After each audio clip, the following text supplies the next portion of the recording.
안녕하세요, 비바스테이션 구독자 여러분. 코로나 이후 전 세계적인 물가 상승으로 인해 우리 유학생들의 지갑이 많이 얇아졌는데요. 저희가 지난 22년 10월 2주간의 캐나다 출장을 통하여 체감한 캐나다의 물가, 과연 얼마나 올랐는지 지금부터 알아보겠습니다.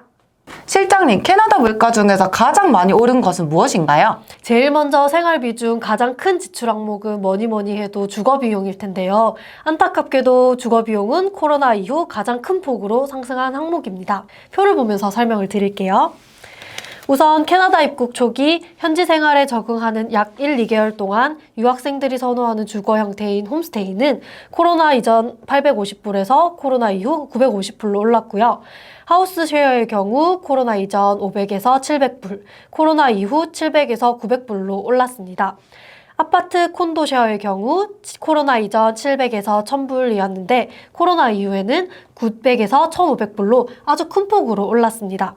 그리고 실시간 쉐어 정보는 댓글에 링크된 캐나다 부동산 사이트에서 확인하시기 바랍니다. 와, 실장님, 2018년도에 저희가 하우스 쉐어했을 때가 기억나시나요? 이 정도의 컨디션이 각자 한 달에 400불씩 해서 총 800불이었는데요. 지금 이 가격이면 반지하 1인실에서 살아야겠네요.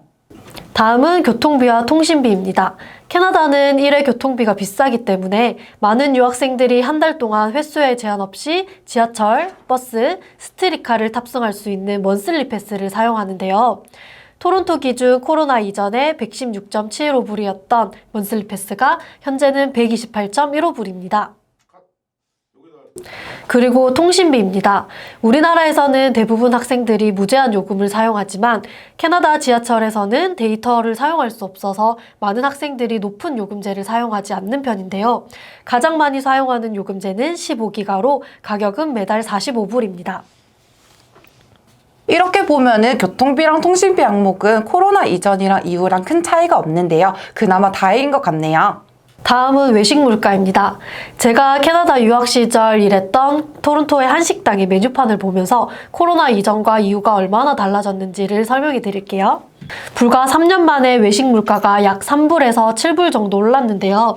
이 금액에서 세금 13%와 팁 15%를 더해야 최종 금액이 됩니다. 예를 들어 감자탕 한 그릇을 드신다면 음식값 16불, 세금 약 2불, 팁 약 3불로 총 21불인데요. 하나로 약 22,000원입니다.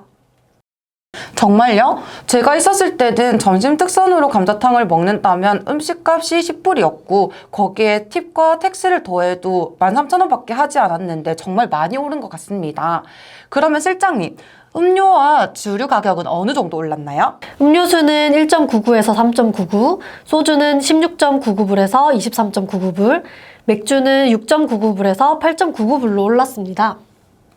최근 한국에서도 주류값이 너무 올라서 부담이 됐었는데 캐나다는 넘사벽인 것 같네요.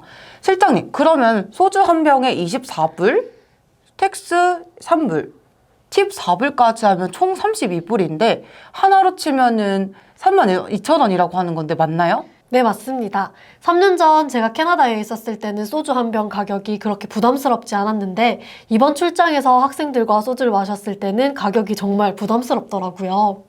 아무래도 절주가 답인 것 같습니다, 여러분.